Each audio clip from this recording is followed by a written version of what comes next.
Acting Lesotho security chiefs have undertaken to serve the political authorities that will be inaugurated following last weekend's election. Acting Commissioner of Police Holomo, Molibeli, and Acting Army Commander Brigadier Khoantle Motsomotso made the undertaking to SADC facilitator and South Africa's Deputy President Cyril Ramaphosa. Meanwhile, the head of African Union Election Observer Mission to Lesotho, the former Prime Minister of Kenya, Mr. Raila Odinga, says the resignation of judges of the Court of Appeal could hamper election disputes should there be any. Various observer missions have given the Saturday polls a thumbs up. The SADC Election Observer Mission to Lesotho says although its advanced team is concerned about the politicized security in the country, the elections were free, fair and credible. The regional bloc has implored Lesotho's political players to accept the outcome of the vote or challenge it within the provisions of the country's laws. The UN Secretary General also congratulated the people of Lesotho for their peaceful conduct during the parliamentary elections. While to talk to us further on the pending election results and state of the security, we're now joined by our contributing editor in Lesotho, Vuyo Mvoko. Vuyo, a very good afternoon to you. Now, just bring us up to speed with the latest developments in Lesotho. Well, thanks very much, Alicia. Yes, indeed. Slowly but surely, the picture keeps on changing. In fact, a short while, literally minutes ago, the Independent Electoral Commission, as well as the deputy head of SADC's mission, our deputy intelligence minister, walked through that door right behind me. I don't know if the picture I'm about to give you is in fact going to change in a few minutes' time. But as things stood before they went through that door, current Prime Minister Thabane's SABC was still in the lead with 38 constituencies, 38 out of 80, up 1 hour from one constituency from my lunch hour update. The most notable change still that of Pagalita Musisidi's Democratic Congress, DC, from 10 overnight to 20 this morning, and now they are standing at 23.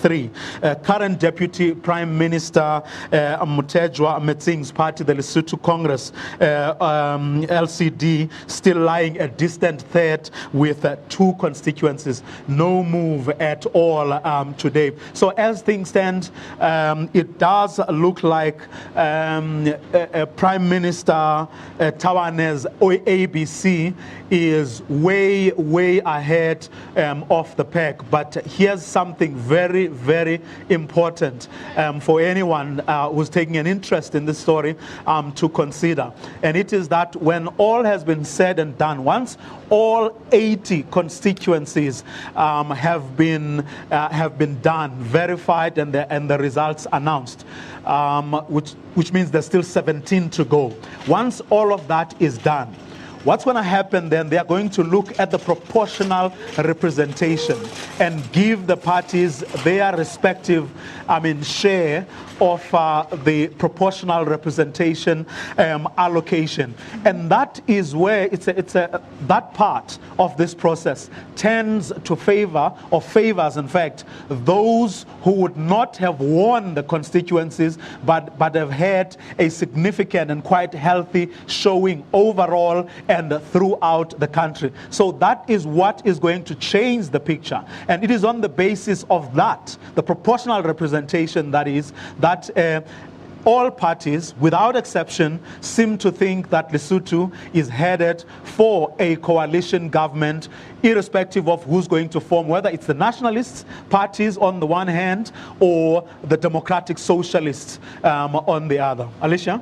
Vuyo, with the Prime Minister, as you've just confirmed, the Prime Minister Thabane is still in the lead. We've heard of alleged threats by one of the opposition parties to reject the outcome of the elections if they feel they are not fair. Is that still the general feeling among them?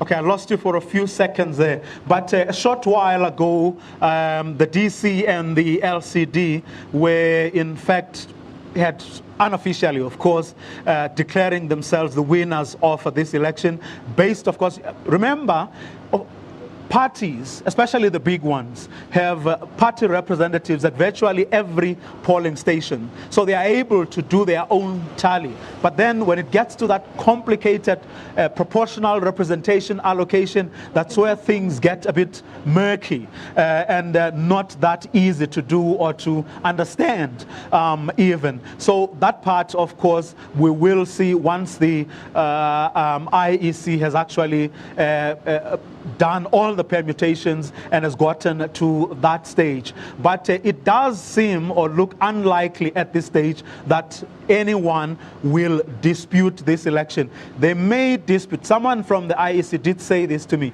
that there may be some, questions and little arguments here and there, as is often the practice. But generally speaking, people do come to a consensus and a common understanding of what needs to happen, or of the allocations and how properly they would have been done, because it's an open and transparent process. If people still don't understand, they are taken through it again and again until they result, because it's a mathematical thing, it's an open and transparent thing. No one can say, they have been robbed or anything like that. Alicia?